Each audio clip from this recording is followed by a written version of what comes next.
הרהיטים מגיעים עייפים, מסכנים, שבורים, בלי ברק, בלי פוליטורה, מתים. ומה שאני עושה זה אני מחיה אותם.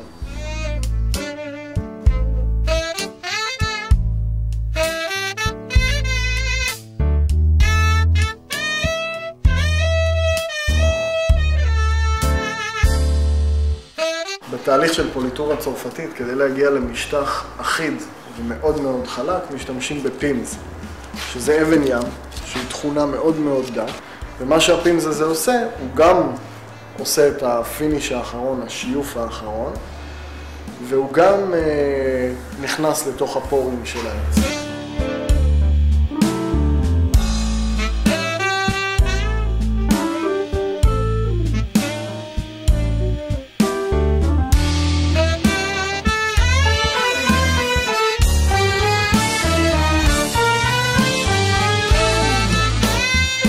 בעצם זו רסטורציה אותנטית, רסטורציה שמשתמשת בחומרים אותנטיים, צבעי אדמה, דבק חם, דבק שעשוי מעצמות של שור,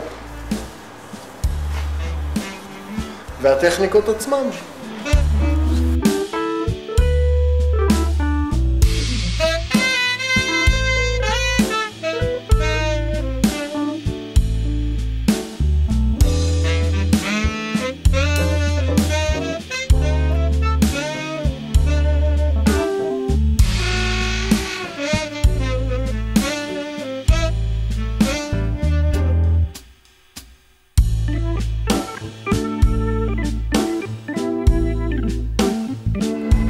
רהיט זה דבר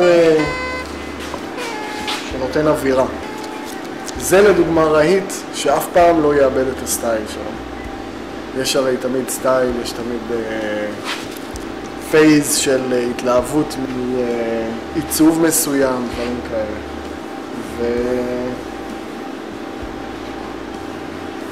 ורהיט עתיק זה כבר סטייל רשום.